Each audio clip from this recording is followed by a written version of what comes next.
Okay, hallelujah. इसमें हम देखते हैं 14 के स्टार्टिंग में, जैसे प्रभु यीशु मसीह अपने विषय में बोल ही चुके थे पहले कि मैं आया हूँ इस संसार में, और जो सेवा काम प्रभु यीशु मसीह ने किए उसके साथ साथ वो ये बताते भी रहे कि मुझे इस संसार के लिए दुख उठाना है, बोझ उठाना है और अपनी जान देनी है। ये भविष्यवाणियाँ, ये बातें वो पहले से ही अपने बारे में बोलते रहते थे और उनकी सेवकाई साथ साथ में चल रही थी। परंतु जब समय आया प्रभु यीशु के पकड़वाने का, हम उसको देखेंगे। मैं इसको डिटेल में इसलिए पढ़ूंगा ताकि जो लोग कलीसिया में नए हैं और जिनको ज़्यादा नहीं पता उनको भी पता चल जाए।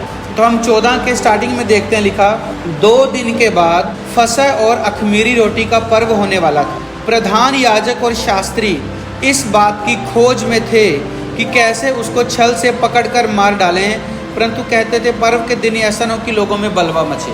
जो अपने आप को शास्त्री फरीसी समझते थे वो यीशु मसीह को पकड़ने की खोज में थे कि यीशु मसीह को पकड़ें और मार डालें। उसके बाद आप 10 वचन में आओ, 14 का 10 लिखा, तब यहूदा इस्करियोती जो 12 में से एक था प्रधान याजकों के पास गया उसे उनके हाथ पकड़वा दे। वे सुनकर आनंदित हुए और उसको रुपए देना स्वीकार किया और वह अवसर ढूंढने लगा कि उसे किस प्रकार पकड़वा दे। हालेलुया। उसके बाद आप देखो 12 में आओ, लिखा अख़मीरी रोटी के पर्व के पहले दिन जिसमें फसह का बलिदान करते थे, उसके चेलों ने उससे पूछा तू कहाँ चाहता है कि हम तेरे लिए फसह की तैयारी करें। तो यीशु मसीह ने उनको बताया। उसने अपने चेलों में से 2 को यह कहकर भेजा, नगर में जाओ और एक मनुष्य जल का घड़ा उठाई तुम्हें मिलेगा, उसी के पीछे हो लेना, और वह जिस घर में जाए उस घर के स्वामी से कहना, गुरु कहता है कि मेरी पाहुनशाला जिसमें मैं अपने चेलों के साथ फसह खाऊं कहाँ है। उस समय अख़मीरी पर्व हुआ करता था, लेकिन अब हम उसको नहीं मनाते हैं क्योंकि बहुत सारे व्यवस्था की ऐसी चीज़ें हैं जो प्रभु यीशु मसीह ने अपने आने के बाद पूरी कर दी हैं, ख़त्म कर दिया। हमको उनको मानने की ज़रूरत नहीं, और प्रभु अपने चेलों के साथ अंतिम भोज करते हैं। अब 22 वचन में आओ, लिखा जब वे खा ही रहे थे उसने रोटी ली और आशीष मांग कर तोड़ा। हाँ नहीं, पहले 17 को देखो, 17 को, जब सांझ हुई तो वह 12 के साथ आया। जब वे बैठे भोजन कर रहे थे तो यीशु ने कहा, मैं तुमसे सच कहता हूँ कि तुम में से एक जो मेरे साथ भोजन कर रहा है मुझे पकड़वाएगा। यीशु मसीह के जो 12 चेले थे जो यीशु मसीह के साथ घूम घूम के सेवा करते थे, उन 12 में से ही एक चेला ऐसा था जिसने यीशु को बेच दिया था 30 सिक्के में, धोखे से पकड़वा दिया था प्रभु यीशु मसीह को। हालेलुया। और प्रभु यीशु मसीह सारी बात को पहले से जानते थे। आगे देखो, लिखा 22 में, जब वे खा रहे थे तो उसने रोटी ली और आशीष मांगकर तोड़ी और उन्हें दी, कहा लो यह मेरी देह है। फिर उसने कटोरा लेकर धन्यवाद किया और उन्हें दिया, और उन सब ने उसमें से पिया। और उसने उनसे कहा, यह वाचा का मेरा वह लहू है जो बहुतों के लिए बहाया जाता है। तो इसलिए गुड फ्राइडे मनाया जाता है कि प्रभु यीशु मसीह ने बहुतों के लिए, सब के लिए उस दिन अपना पवित्र, अपना कीमती लहू बहाया था ताकि सारे संसार को चंगाई, छुटकारा, उद्धार और परमेश्वर से मेल मिलाप का अवसर प्राप्त हो सके। हालेलुया। हम वचनों को जल्दी जल्दी पढ़ते जाएंगे, उसके बाद हम इसको एक्सप्लेनेशन में देखेंगे। फिर उसके बाद वो अपने चेलों के साथ प्रार्थना करने जाता है गतसमनी बाग में। 32 में लिखा, फिर वे गतसमनी नामक एक जगह में आए और उसने अपने चेलों से कहा, यहाँ बैठे रहो जब तक कि मैं प्रार्थना करूँ। ये स्टोरी आप जानते हैं कि प्रभु पकड़वाए जाने से पहले प्रार्थना करने गए थे। हालेलुया। और उस समय क्या हुआ, यहूदा मिल चुका था विरोधी लोगों के साथ। जैसे बहुत सारे विश्वासी लोग ही विरोधी लोगों के साथ मिल जाते हैं पास्टरों की खिलाफियत करने के लिए, मसीही लोगों की ही खिलाफियत करने के लिए। एक विश्वासी दूसरे पास्टर से मिल जाता है उस पास्टर की बुराई करने के लिए। कितनी उदाहरणें हम देखते हैं। तो यहाँ पर भी यहूदा मिल चुका था और प्रभु यीशु मसीह कुछ चेलों के साथ प्रार्थना करने जा रहे थे, और उधर यहूदा मिलके सब लोगों के साथ प्लानिंग बना रहा था कि यीशु को कैसे पकड़ना है। हालेलुया। समझ आ रही है। तो उसके बाद 43-43 वचन में आओ, देखो लिखा, वह यह कह ही रहा था कि वो प्रार्थना करने के लिए बोल रहा था अपने चेलों को। वो यह कह ही रहा था कि यहूदा जो 12 में से एक था, अपने साथ प्रधान याजकों और शास्त्रियों और पुरनियों की ओर से एक बड़ी भीड़ तुरंत आ पहुंचा, जो तलवारें और लाठियां लिए थे। एक प्रभु जिसने इतने साल उसको अपने साथ रखा, उसको इतना प्यार दिया, उसको अधिकार दिए, उसके लिए इतना अच्छा सोचा, उस यहूदा ने अपने ही प्रभु को पकड़वा देने का षड्यंत्र रचा मात्र 30 सिक्के में। कितने साल चलाएगा 30 सिक्के को? एक न एक दिन तो ख़त्म होंगे, पर प्रभु की दया को हमेशा के लिए खो दिया। हालेलुया। फिर हम देखते हैं, लिखा वह आया 45 में, 44 में लिखा, उसके पकड़वाने वाले ने उनको यह पता दिया था, जिसको मैं चूमूं वही है, उसे पकड़कर यत्न से ले जाना। कितनी होशियारी, कितनी चालाकी। 45 में लिखा वह आया और तुरंत उसके पास जाकर कहा, हे रब्बी, और उसको बहुत चूमा। तब उन्होंने उस पर हाथ डालकर उसको पकड़ लिया, उनमें से जो पास उनको पकड़ लिया। हालेलुया। ये उसने चिन्ह ठहराया था कि कैसे यीशु को तुमने पहचानना है, यीशु मसीह को कैसे पकड़ना है। तो ऐसे वो यीशु को पकड़कर ले गए, और उसके बाद गुड फ्राइडे का जो दिन है, सारी घटनाएं हैं, उन चीज़ों की अभी क्या है, शुरुआत होने वाली है। उसको महायाजकों के सामने सौंपा गया, उसके ऊपर बड़े बड़े दोष लगाए गए कि ये तो पुराने नियम की बातों को नहीं मानना बोलता है, ये तो जो आज्ञा पहले दी गई थी उस आज्ञा के बदले नई आज्ञा मानने को बोलता है, ये तो ऐसे बोलता है, ये तो वैसे बोलता है। एक औरत व्यभिचार करती पकड़ी गई थी, सब लोग उसको यीशु मसीह के पास खींचकर लेकर आए, बोले व्यवस्था में लिखा है ऐसी औरतों पर जो पकड़ी जाएं पत्थर मार मार के मार देना चाहिए। तो यीशु मसीह को बोले तू बता क्या करें। यीशु मसीह बोला जिसने कभी पाप नहीं किया वो सामने आए और पत्थर मार दे। किसी ने नहीं मारा। यीशु दया करना जानता था, मारना नहीं जानता था। हालेलुया। ऐसी बहुत सी बातों से वो लोग चिढ़े हुए थे, यीशु को मारना चाहते थे, और यीशु मसीह भी अपना प्राण सब लोगों के लिए देने के लिए तैयार थे। हालेलुया। और बड़ी बात यह है, उसके अपने ही एक चेले ने उसको धोखा दिया। क्या दिया? धोखा दिया। उसके बाद जब महायाजकों सबके सामने यीशु को सौंपा गया, उसके ऊपर थप्पड़ मारे गए, उसको बुरा भला बोला गया, फिर उसको पिलातुस हाकिम के सामने सौंपा गया। हालेलुया। जिसको मृत्यु दंड देने का अधिकार था, कुछ करने का अधिकार था, ऐसे व्यक्ति के सामने सौंपा गया। और 15 अध्याय में आइए, भोर होते ही तुरंत प्रधान याजकों, पुरनियों और शास्त्रियों ने वरन सारी महासभा ने सलाह करके यीशु को बंधवाया और उसे ले जाकर पिलातुस के हाथ में सौंप दिया। सारे याजकों ने, सारे फरीसियों ने, सारे शास्त्रियों ने। लिखा पिलातुस ने उनसे पूछा क्या तू यहूदियों का राजा है? उसने उसको उत्तर दिया तू आप ही कह रहा है। प्रधान याजक उस पर बहुत बातों का दोष लगा रहे थे। पिलातुस ने उससे फिर पूछा क्या तू कुछ उत्तर नहीं देता? देख ये तुझ पर कितनी बातों का दोष लगाते हैं। यीशु ने फिर कुछ उत्तर नहीं दिया, यहाँ तक कि पिलातुस को बड़ा आश्चर्य हुआ। उसने अपने बारे में सफाई नहीं दी, परंतु जो चल रहा है उसको देखता रहा, सहता रहा। लिखा पिलातुस उस पर्व में एक बंदी को जिसे वे चाहते थे उनके लिए छोड़ दिया करता था। बरअब्बा नाम का वह मनुष्य बलवाइयों के साथ बंदी था, जिन्होंने बलवे में हत्या की थी। एक हत्यारा भी मौजूद था, और पर्व के समय किसी न किसी पापी को छोड़ दिया जाता था। तो लोगों ने बरअब्बा को छोड़ दे बोला, पर यीशु को नहीं छोड़ना है बोला। जबकि यीशु ने जीवन भर सारे अच्छे काम किए थे, और जिन्होंने बलवा किया था उनको छोड़ देना बोला। हालेलुया। मसीही लोगों पर अत्याचार किए जाते हैं। क्या कभी किसी व्यक्ति ने मसीही लोगों को सड़कों पर उतरकर जिंदाबाद मुर्दाबाद करते देखा है? पर जिनको बलवा करते देखा है उनका पक्ष लिया जाता है और मसीही लोगों को पकड़ा जाता है। ऐसा होता है कि नहीं होता?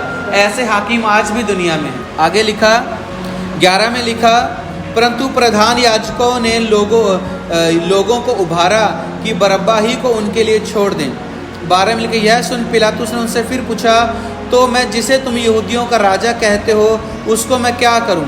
वे फिर चिल्लाए, उसे क्रूस पर चढ़ा दे। पिलातुस ने लोग उसको क्रूस पर ही चढ़ाने की मांग कर रहे थे। पता है क्यों? क्योंकि क्रूस एक बहुत ही ज़्यादा दर्दनाक मौत होती थी।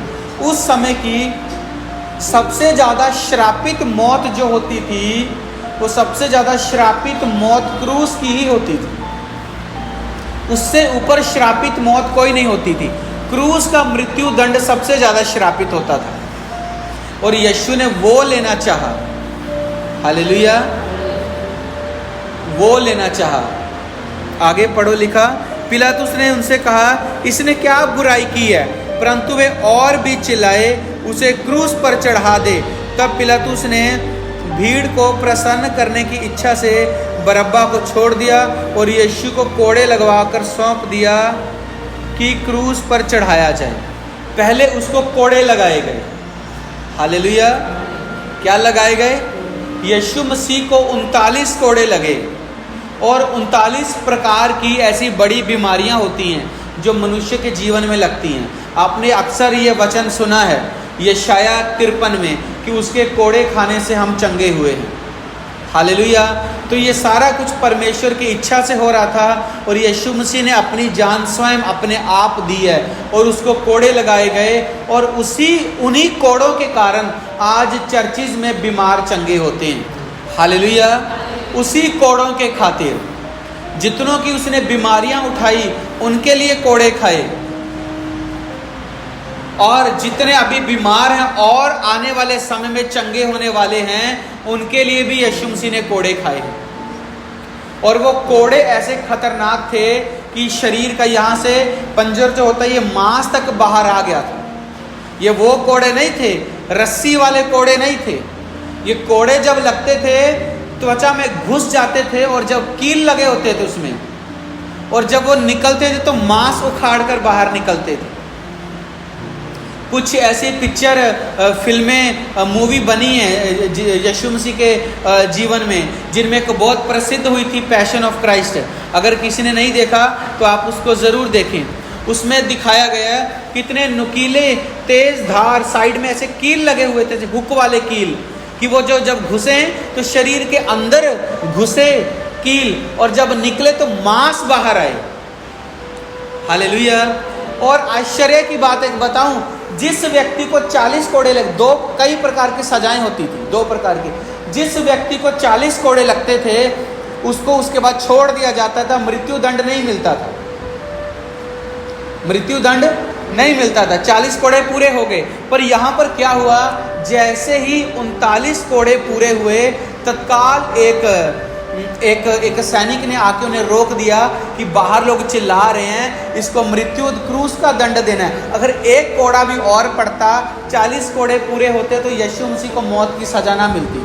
पर 39वें कोड़े पे बात रुक गई कि अब इसको क्रूस के ऊपर चढ़ाए जाना है। हालेलुया। इतने कोड़े प्रभु यीशु मसीह ने खाए हैं। इसलिए जो चंगाइयाँ आज आप चर्च में देखते हो ये आपको ऐसे ही आसानी से नहीं मिल जाती। पास्टर प्रार्थना करता है, ठीक है, लेकिन प्रभु यीशु मसीह ने कैसे दुख उठाया है।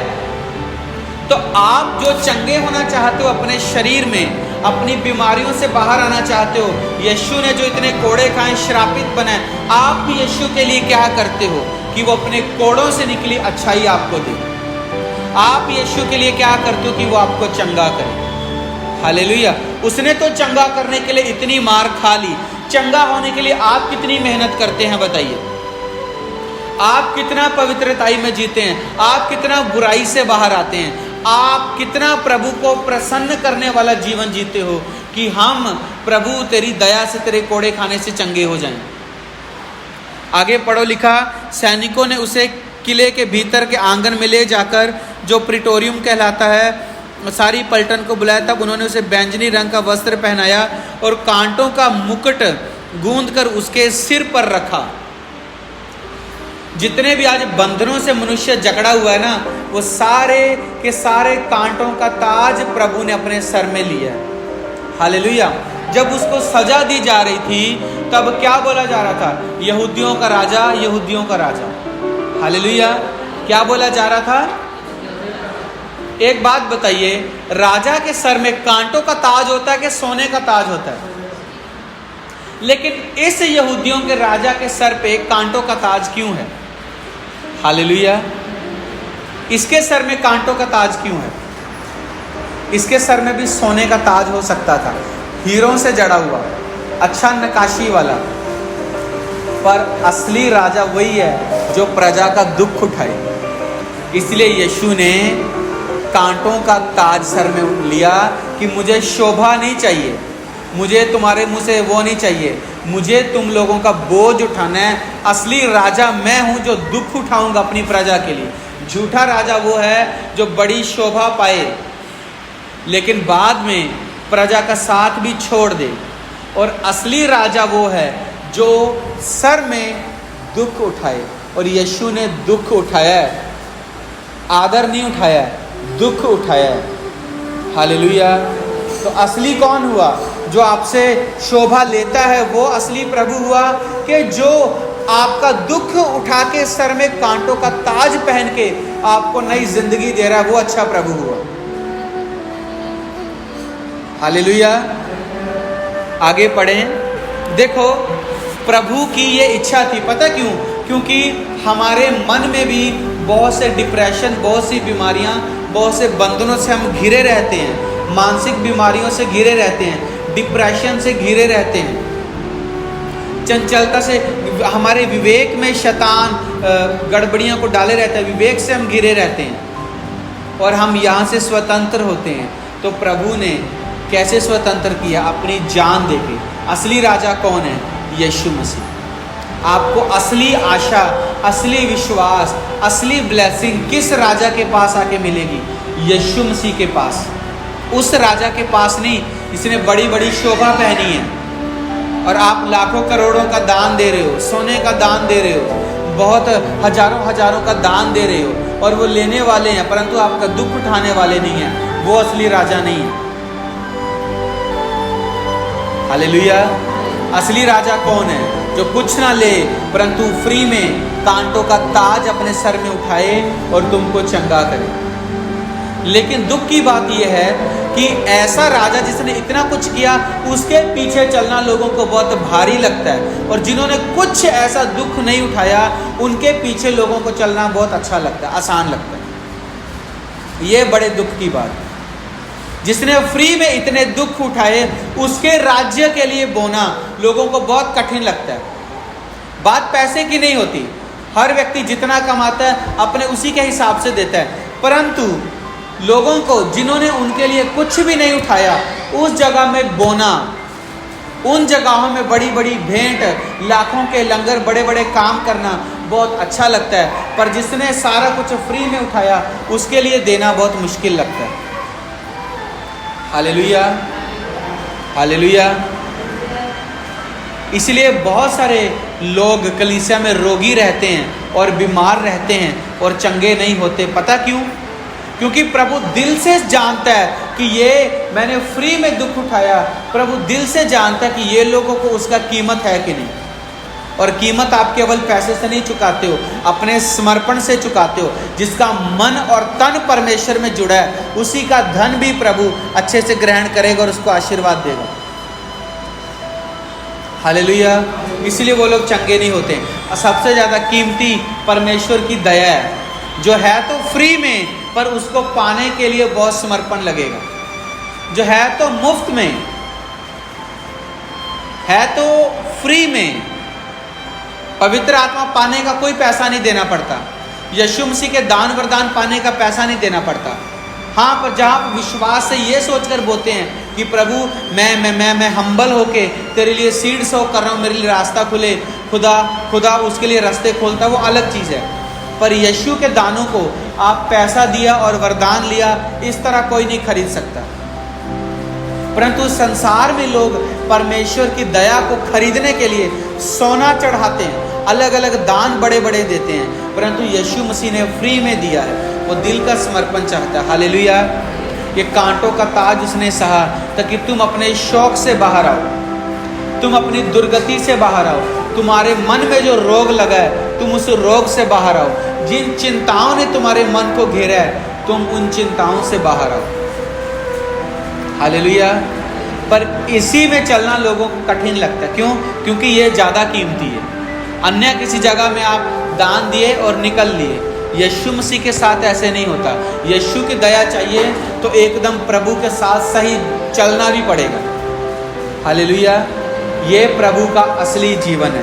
आगे हम देखते हैं और 18 में लिखा, और यह कहकर उसे नमस्कार करने लगे, हे यहूदियों के राजा नमस्कार।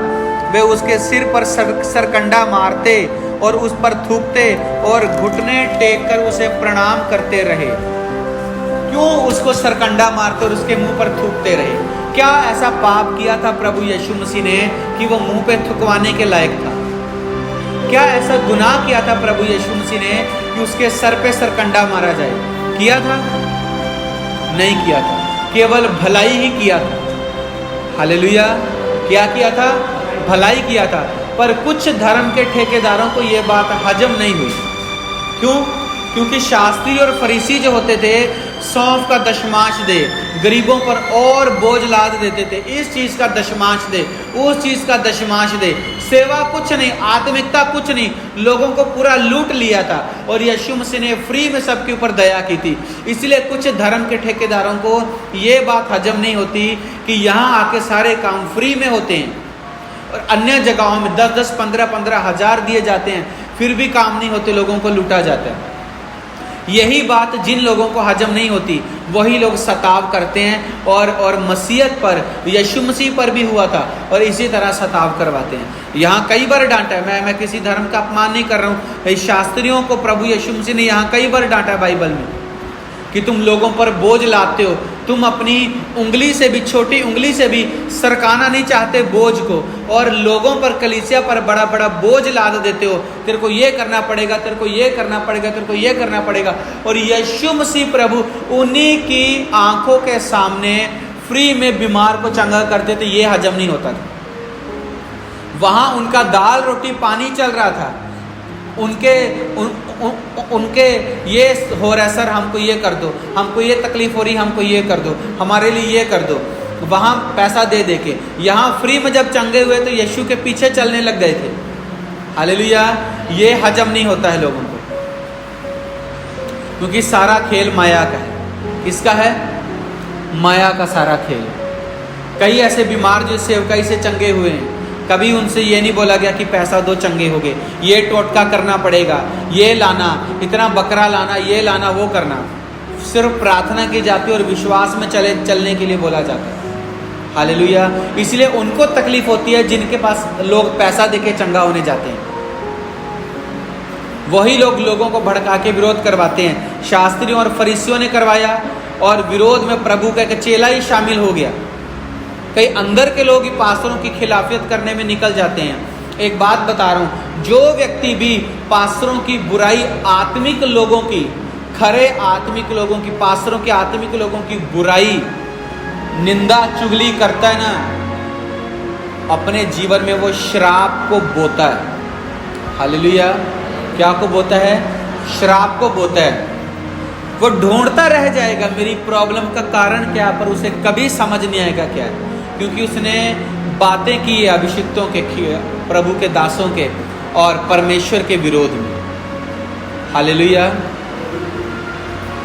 श्राप आते हैं। आज मैं हैरान होता हूँ ये बात को देखकर। आप मेरा फेसबुक प्रोफाइल देख लेना उठा के, मैं कभी लाइव नहीं आया। एक आध बार प्रचार करने के लिए कुछ बार कभी गया होगा, लेकिन मैं कभी फेसबुक में लाइव नहीं आता और कभी लाइव आके किसी पास्टर की बुराई तो मैंने आज तक नहीं की। लेकिन आप जब YouTube चलाएंगे आपको हज़ारों वीडियो मिल जाएंगी। चैनल का नाम रखा होगा बाइबल फैक्ट टीवी, बाइबल का ज्ञान, बाइबल की नॉलेज, आत्मिक ज्ञान, ट्रुथ, सच्चाई का रास्ता, लेकिन अंदर हो क्या रहा होगा? किसी ना किसी अभिषिक्त की बुराई हो रही होगी। भरी पड़ी है फेसबुक। क्या तुम लोगों के पास, उन लोगों के पास और काम नहीं है सेवा करने का, बुराई करने का? आज एक अभिषिक्त लोग के से अगर गलती हो जाए, कईयों लोग खड़े हो जाते हैं बुराई करने। इस तरह की बुराई करते हैं जिसे दो देशों में जंग लड़ गई है आपस में। हालेलुया। इसलिए प्रभु ने ऐसे लोगों को पूछा, क्या तुम लोगों ने कभी पाप नहीं किया? मेरे को बोलते हो कि इस व्यभिचारिणी स्त्री के ऊपर मैं पत्थर मारूं, मैं पत्थर मार देता हूं, ठीक है, परंतु तुम लोग मेरे को पहले बताओ, क्या तुम लोगों ने कभी ऐसा है कि पाप ना किया हो? प्रभु बोले, जिसने कभी पाप नहीं किया आकर पहले पत्थर मारो। क्या तुम लोगों ने कभी नहीं किया होगा? हालेलुया। बुराई करना इतना आसान है, धर्मी बन के जीना बहुत मुश्किल है। किसने पकड़वाया था? यीशु के अपने चेले ने। हालेलुया। जो लोग हमेशा ऐसे रहते हैं ना, आत्मिक लोगों की बुराई और आत्मिक लोगों से दूर करने वाले, खासकर एक कलीसिया में उसके पास्टर की बुराई अगर एक विश्वासी से करे, कभी सहभागी मत होना, क्योंकि जिस ऊंचे पद को प्रभु ने आने वाले समय में देना है, आप उसे खो देंगे। हालेलुया। बाकी चेलों को परमेश्वर ने कितना ऊंचा पद दिया। प्रभु ने एक प्रोफेसी उनके लिए की थी, जब मैं सारे संसार का न्याय करने के लिए आऊंगा तो मेरा तो सिंहासन लगेगा, साथ में 12 सिंहासन और लगेंगे। अपने 12 चेलों को कहा था, 12 सिंहासन और लगेंगे मेरे साथ, तुम लोग भी मेरे साथ बैठ के सारे संसार का न्याय करोगे। इतना ऊंचा पद 11 ने पाया, परंतु किसने खोया? यहूदा ने। हालेलुया। इसलिए यहूदा जैसा आत्मा जिन लोगों में काम करता है, उन लोगों के ना तो कभी आप मैसेज को देखें, ना उनके प्रचार को देखें, चाहे वो आपको यह भी बताए, नहीं मैं बाइबल से साबित करता हूँ, मैं बाइबल से ही निकाल के बताता हूँ, उसको बोलना अपना मुंह बंद रख।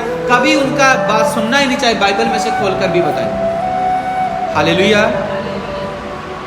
एक बार की बात है, कुछ जो झूठे भविष्यद्वक्ता होते हैं, उन झूठे भविष्यद्वक्ताओं के कुछ 2 लोग जो हमारी जान पहचान के थे, हमारे घर में आए। और मैं एक चर्च में जाने के लिए उस समय निकल रहा था, एक मीटिंग के लिए, एक प्रार्थना के निकल रहा था मैं।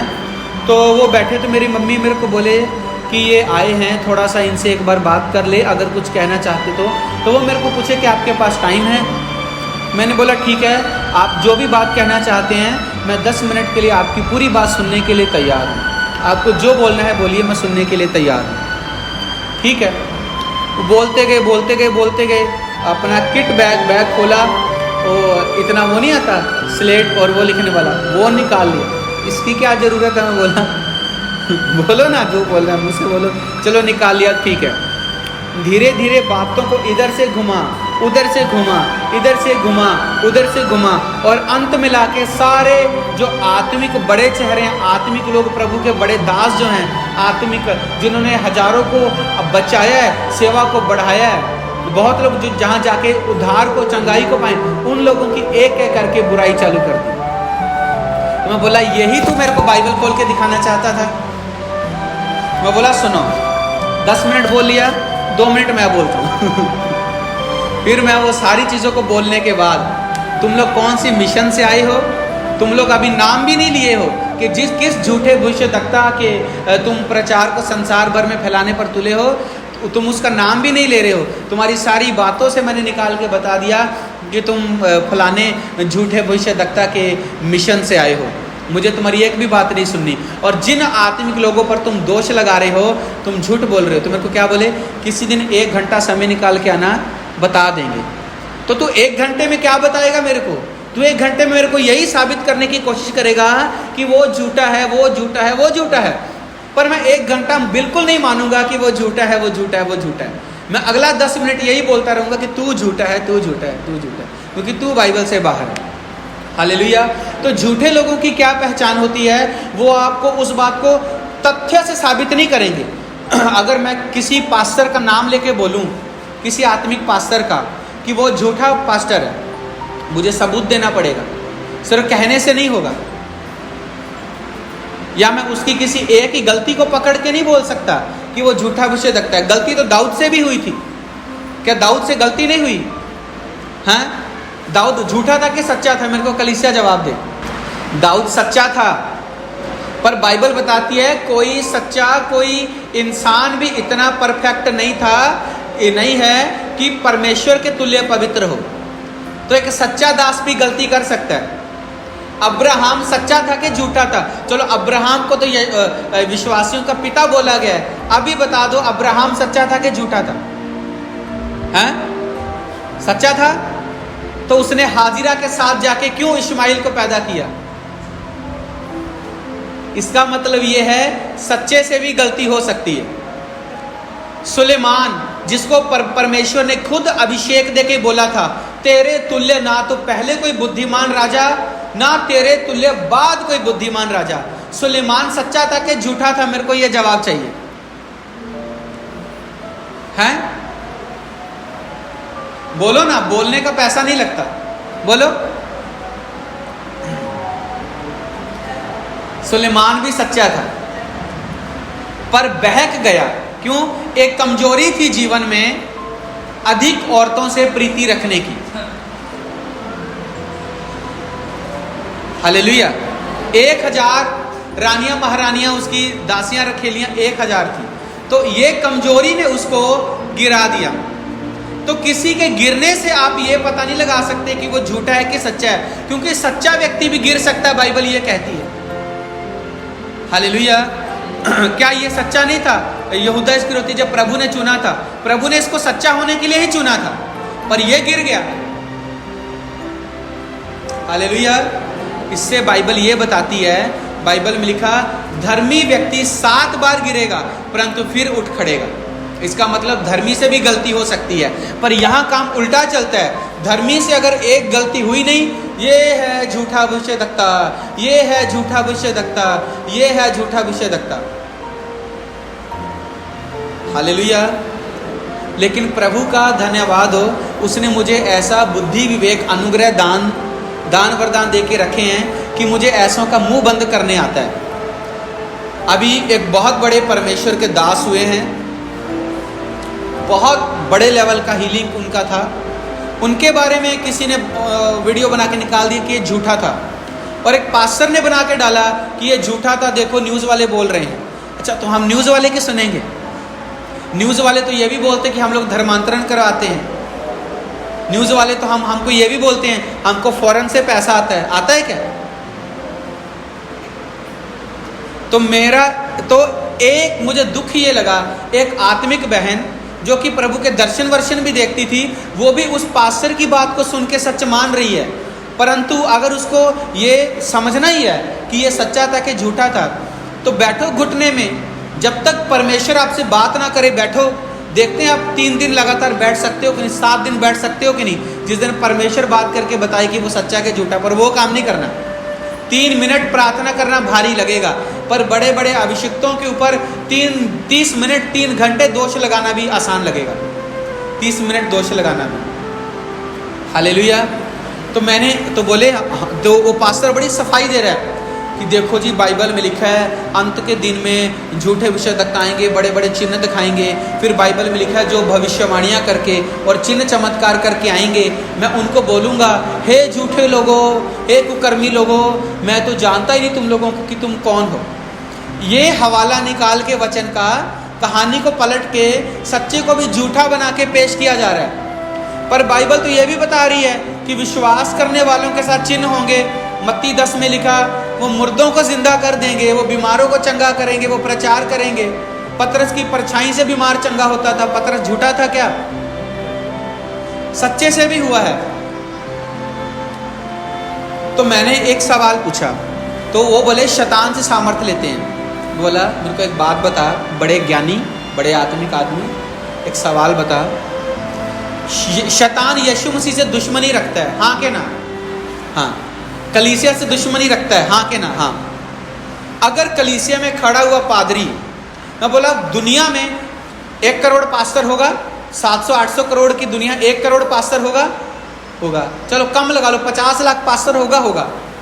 50 लाख में मेरे को सिर्फ 2 पास्टर ऐसे दिखा दे, 50 लाख में सिर्फ 2 जो स्टेज पर आके सच्चे यीशु मसीह का प्रचार करें और चमत्कार करने की सामर्थ्य शैतान से प्राप्त करके आए। कौन है जो दो स्वामी की सेवा करता है, जो दोनों जिसके जीवन से चलते हैं? मेरे को एक पास्टर दिखा दे लाखों पास्टरों में से, लेकिन वे भी दिखा नहीं पाया। फिर मैं बोला अगला सवाल सुनो। चर्च में तो शैतान के खिलाफ प्रचार होता है कि शैतान के काम को छोड़ो, शैतान हारा हुआ कुचला हुआ है, शैतान नाश होगा, यीशु मसीह उद्धार करता है। तो शैतान चर्च में इतनी सामर्थ क्यों देता है? शैतान को तो उसको ज़्यादा सामर्थ्य देनी चाहिए जो शैतान का काम करता है, जादू टूना, बुरे काम, घिनौने काम। शैतान को तो उसको ज़्यादा सामर्थ्य देनी चाहिए कि लोग चर्च में ना जाएं चंगे होने के लिए, तेरे पास आएं। जो बलि चढ़ा देते हैं, जो जो जो जो किसी पुराने समय में अपने बच्चों तक का बलि चढ़ा के दुष्ट आत्मा को प्रसन्न करके शैतान से सामर्थ्य पाते थे। शैतान को तो उनको ज़्यादा सामर्थ्य देनी चाहिए, पर वो पास्टरों को ज़्यादा दे रहा है। तो मुझे ये बात हजम नहीं हुई। साहब थोड़ा सा मेरे को एक्सप्लेन करेंगे? कोई जवाब नहीं है। हालेलुया। शैतान अपने ही दुश्मन को इतनी सामर्थ्य क्यों देगा चर्च में? क्योंकि चर्च में तो ऐसे लोग भी आके चंगे होते हैं जो ना तो बैगा से चंगे हुए हैं, ना ही किसी टोनी से चंगे हुए हैं, ना ही किसी और से चंगे हुए हैं, परंतु चर्च में आके चंगे हुए। तो चर्च में तो शैतान के दुश्मन का प्रचार हो रहा है। तो कोई अपने दुश्मन के घर को कैसे फलवंत कर सकता है? शैतान को तो उसको सामर्थ्य ज़्यादा देनी चाहिए जो सीधा सीधा शैतान का काम करते हैं। इससे ना यही प्रमाणित होता है इन लोगों को भी कम ज्ञान है, इन लोगों में भी बुद्धि का पूरा वरदान, पूरा आत्मा काम नहीं करता। हालेलुया। तो ऐसे शास्त्री लोग ही आत्मिक लोगों के बारे में भी खड़े हो के वीडियो बना बना के बयान देते हैं और इतना उनकी खिलाफियत में बोलते हैं। हालेलुया। आप कैसे परखेंगे? मेरा ये सवाल है। किसी को परखना कि वो झूठा है कि सच्चा है। आगे पढ़ेंगे। 20 में लिखा है, जब वे उसका ठट्ठा कर चुके तो उस पर से बैंजनी वस्त्र उतार कर उसी के कपड़े पहनाए और तब उसे क्रूस पर चढ़ाने के लिए बाहर ले गए। उसका ठट्ठा किया गया। जो आज संसार आपका ठट्ठा करता है, जो बुरे हालातों ने आपका ठट्ठा किया है, यीशु मसीह ने जय प्राप्त कर लिया। मैं बता रहा हूँ। इसलिए अगर यीशु मसीह के पास अब चल रहे हो ना, तो जो बेइज्जती आपकी हुई है वो यीशु मसीह ने उठा ली है। जो शर्मिंदगी आपको सहनी पड़ी है, जो शर्मिंदगी आपकी हुई है, वो यीशु मसीह ने उठा ली है। हालेलुया। अब वो आपको नए सिरे से पैदा करके नई ज़िंदगी में लेके चलने के लिए तैयार है। आप उसको कितना समय देते हैं, कितना प्रेम करते हैं, कितना बदले में भलाई प्रभु यीशु के साथ आप निभाते हैं, बात ये। फिर उसके बाद एक बहुत ही दुखद घटना हुई जब प्रभु सबका बोझ उठा के उस क्रूस के ऊपर लेके जा रहे थे। हालेलुया। एक ऐसा प्रभु, ऐसा व्यक्ति जिसके सर में कांटों का ताज हो, सर में सरकंडे से मारा गया हो, इधर इधर घाव इतने हों कि हड्डियां तक दिखाई दे, 39 कोड़े लगे हों, ऐसे के ऊपर ही इतनी भारी लकड़ी के क्रूस को भी लाद देना और बोलना जो वो पहाड़ दिख रहा है उस पहाड़ के ऊपर तेरे को ही उठा के लेके जाना पड़ेगा। सोचो, क्रूस उठाया मतलब क्रूस में प्रभु ने सारे संसार के पापों को क्षमा किया, विजय प्राप्त किया शैतान से, बुराई से। तो प्रभु ने कितना बोझ ढोकर उस जगह तक गया है प्रभु। हालेलुया। आसान नहीं था प्रियो। लिखा, सिकंदर और रुफुस का पिता शमौन एक कुरेनी मनुष्य जो गांव में आ रहा था, उधर से निकला, उन्होंने उसे बेगार में पकड़ा, उसका क्रूस उठा ले चले। इतना भारी क्रूस और इतना वजनदार हो गया था कि एक मनुष्य को उनको पकड़ना पड़ा। उन्होंने पकड़ा और बोला कि क्रूस उठा के ले चल। तो उसने प्रभु का क्रूस उठाया। वे यीशु को गुलगत्ता नामक जगह पर, जिसका अर्थ है खोपड़ी की जगह, लाए। वहाँ से उसे मुर मिला हुआ दाखरस देने लगे, परंतु उसने ना लिया। तब उन्होंने उसको क्रूस पर चढ़ाया और उसके कपड़े पर चिट्ठियाँ डालकर किसको क्या क्या मिले उन्हें बांट लिया। और एक पहर दिन चढ़ आया जब उन्होंने उसको क्रूस पर चढ़ाया। और उसका दोष पत्र लिखकर उसके ऊपर लगा दिया गया कि यहूदियों का राजा। उन्होंने उसके साथ 2 डाकू भी, एक दाहिनी और एक बाईं ओर क्रूस पर चढ़ाए। 29 में लिखा, और मार्ग में जाने वाले सिर हिला हिलाकर और यह कह कहकर उसकी निंदा करते थे, वाह मंदिर के ढाने वाले और 3 दिन में बनाने वाले, क्रूस पर से उतरकर अपने आप को बचा ले। इसी रीति से प्रधान याजक भी और शास्त्री समेत आपस में ठट्ठे से कहते थे, इसने औरों को बचाया परंतु अपनों को नहीं बचा सका। हालेलुया।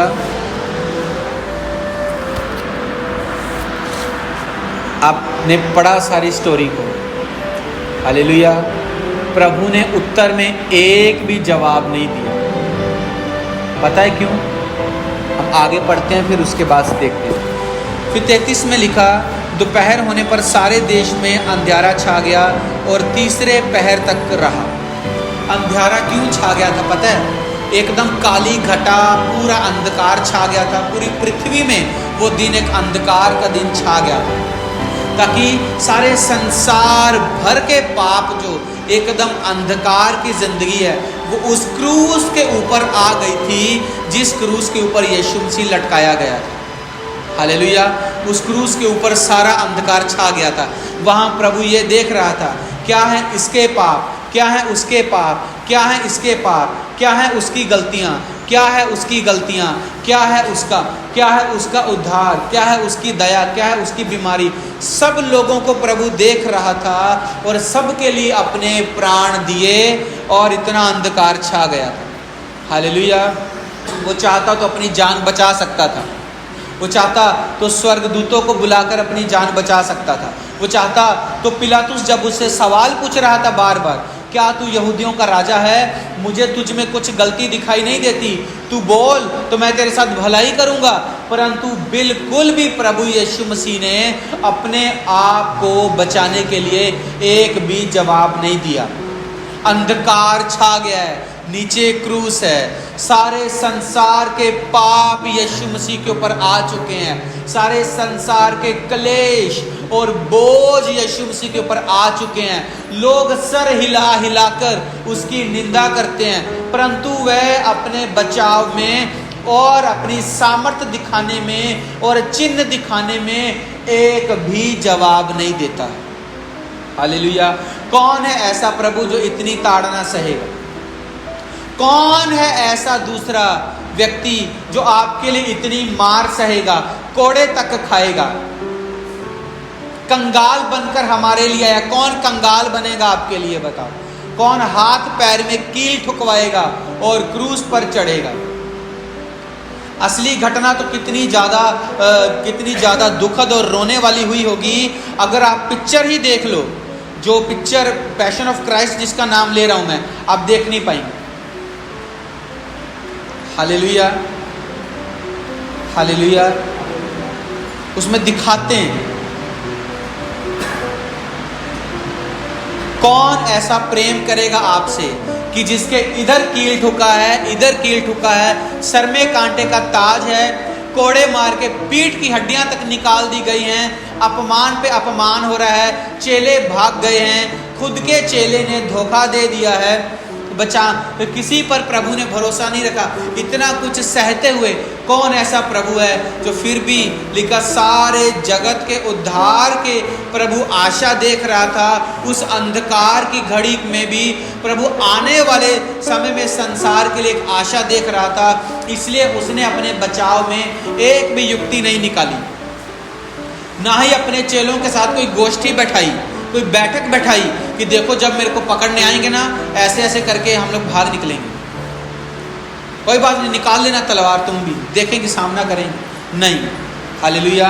उसको दिख रहा था मैं, उसको दिख रहे थे आप, उसको दिख रही थी ये मेरी प्यारी बहनें, ये भाई, ये मासूम बच्चे, ये बुजुर्ग, उसको दिख रहे थे ये सब लोग जिनको वो बचाना चाहता था। क्योंकि जब तक वो जान नहीं देता, अंधकार का असर हमारे ऊपर से खत्म ना होता। क्योंकि पाप करके जो अंधकार से हमने जो जो अंधकार के हाथों चढ़ गए थे हम लोग, जो अंधकार के वश में पड़ गए थे, वो तब तक नहीं टूट सकता था जब तक यीशु जान ना दे। मैं बता रहा हूँ कैसे। आदम जब मरा तो सब अंधकार के वश में हो गए, हाँ कि ना? और प्रभु यीशु जब मरा तब सबको प्रभु ने छुड़ाया और सब धार्मिकता के वश में हो गए। तो इसलिए प्रभु का मरना जरूरी था। हालेलुया। इतना पवित्र, इतना ऊंचा स्वर्गदूत जिसको दंडवत करें, वो पापी लोगों के लिए अपनी जान दे रहा है। उसके प्रेम की क्या सीमा होगी बताइए? उसका प्यार कितना अनमोल होगा, उसके प्रेम की कितनी सीमा होगी बताइए? कितनी अपार करुणा करने वाला उसका दिल होगा, सारे संसार से बड़ा, सागर से गहरा उसका प्यार होगा। हालेलुया। उस तरस को समझें जो यीशु आपको देना चाहता है, उस करुणा को समझें जो यीशु आपको देना चाहता है, उस प्रेम में जिएं जो यीशु आपको देना चाहता है। जिस दिन आप सच्चे मन से उसके प्रेम की ओर झुकेंगे, आपको पता चलेगा उसकी दया कितनी बड़ी है। हालेलुया। आगे पढ़ें, लिखा, तीसरे पहर जब यीशु ने बड़े शब्द से पुकार कर कहा, एलोई एलोई लमा शबक्तनी, जिसका अर्थ यह है, हे मेरे परमेश्वर, हे मेरे परमेश्वर, तूने मुझे क्यों छोड़ दिया। हालेलुया। अब ये हैरानी की बात है कि परमेश्वर यीशु मसीह तो एक ही हैं, पिता पुत्र हैं, तो कैसे परमेश्वर ने यीशु मसीह को छोड़ दिया? हालेलुया। मैं आपको बता रहा हूँ कैसे। परमेश्वर का यीशु को छोड़ने का कोई मन नहीं था, कोई मकसद नहीं था, और ना ही परमेश्वर और यीशु कभी एक दूसरे से अलग हैं, वो दोनों एक हैं, क्योंकि उसी की आत्मा से वो पैदा हुआ है। जब आदम ने पाप किया तो उसके अंदर से सारी आत्मिकता खत्म हो गई, मृत्यु आ गई और परमेश्वर से वो बिछड़ गया और वो अपने तरीके से जीने लगा, भले और बुरे कर्म करने लगा, अपने मन से जीने लगा और शैतान के वश में पड़ गया। हालेलुया। परमेश्वर से छूट गया वो। तो उसी सारे मनुष्यों को जब यीशु ने अपने ऊपर लिया तो कुछ समय के लिए अपनी दशा को प्रभु यीशु मसीह ने वैसा बना लिया जैसी दशा आदम की और सारे संसार के मनुष्यों की थी जिनको परमेश्वर ने छोड़ा था। अपनी दशा को थोड़े समय के लिए प्रभु ने ऐसा बनाया। इसलिए परमेश्वर हम मनुष्यों के बदले और आदम के वंश के बदले, आदम की नस्ल के बदले में ये अंगीकार करता है, हे मेरे परमेश्वर, हे मेरे परमेश्वर, तूने मुझे क्यों छोड़ दिया? क्योंकि मनुष्य छूटे हुए थे प्रभु से। हालेलुया। तो इसलिए प्रभु ने इस बात को भी हम लोगों के लिए सहा। उसके बाद प्रभु ने इस चीज़ को सहा, हे मेरे पिता, हे मेरे पिता, तूने मुझे क्यों छोड़ दिया? ताकि हम जो छूटे हुए हैं वो हमको दोबारा से अंधकार से छुड़ा के फिर परमेश्वर से मेल मिलाप करवा ले। हालेलुया। आगे लिखा 35 में लिखा, जो पास खड़े थे उनमें से कुछ ने यह सुनकर कहा, देखो यह एलिया को पुकारता है। एक ने दौड़कर स्पंज के सिरके में डुबोया और सरकंडे पर रखकर उसे चुसाया और कहा, ठहर जाओ, देखो एलिया उसे उतारने के लिए आता है कि नहीं। वो जो उसको चुसा रहे थे ना स्पंज में, पता वो सिरका जो था क्यों चुसा रहे थे? उसको चूसने से ना दर्द कम होता था, पर प्रभु ने उसको चूस कर एक दवाई के तौर पर था, अपना दर्द कम करना नहीं चाहा। आपको दर्द होगी, आप दर्द कम करने का दवाई खाएंगे कि दर्द और होने देंगे? लेकिन प्रभु को जब दर्द हो रही थी, उसने सरकंडे में से उस सिरके को चूसना नहीं चाहा, स्पंज को चूसना नहीं चाहा। मैं चूसूंगा तो मेरी दर्द कम होगी, अगर मेरी दर्द कम होगी तो मैं इनके दर्द को कैसे सहूँगा? ये सुनकर, ये सोचकर उसने दर्द भी कम होने नहीं दिया। हालेलुया। इससे बड़ा प्रेमी, ज्ञानवान, पवित्र, सहारा देने वाला दुनिया में कोई नहीं मिलेगा। एक ताली बजा दो यीशु मसीह।